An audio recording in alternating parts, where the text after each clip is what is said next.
Hey everyone, this is Will with my week 6 reflection video on chapter 8 on verbal messages. This was a really interesting chapter. Uh, I think when it comes to language, we kind of think of it subconsciously and don't really think about the details of it exactly. It's just something we do and we do it every day and, kind of go about life without thinking about like the minute details that come along with it. Um, One of those being towards the end of the chapter, it talks about being aware of conversational taboos and being attentive to your speech rate. Things that you know, as with to our respective languages, um, it's something we don't really think about, especially if we're speaking to someone who may not have English as their first language or their second language. Um, the the rate at which we speak and then the topics on which we speak aren't the same for everybody. I mean, not everyone's comfortable talking about how much you make or what you do for a living. So I thought that was definitely eye opening. Um,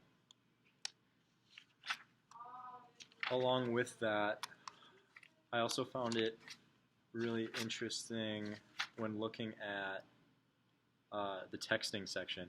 Um, some of the acronyms or abbreviations that they listed in here I've never even seen before. And I mean, we kind of have grown up in that age of technology, so it's just funny, you know, seeing what this book like lists as, you know, acronyms or like the ZUP as means what's up. Like I've never seen that before. Or CUL means see you later. I didn't know that even existed. So I thought that was pretty funny. Um, Also with idioms, I tend to use idioms a lot, and if that seems to be a pretty Americanized way of speaking or English way of speaking.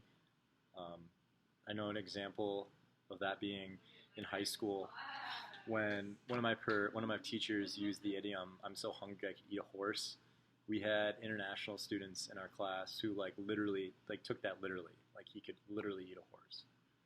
And so when he said that, they all kind of looked at each other like concerned. And then he later realized what they had, taken that literally and had to explain to them what an idiom is. So I think that's another thing to look at and be aware of when speaking with someone of a different culture. Um, I know one of their examples here was, just play it by ear.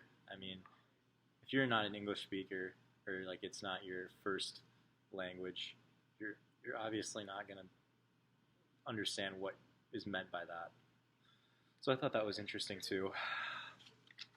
I think language is extremely confusing. I think we take it for granted sometimes, um, especially like the English language. It may seem extremely, simple and easy for us, but that's just because we've been speaking it in our entire lives. Um, there's so many aspects that go into it that it's extreme.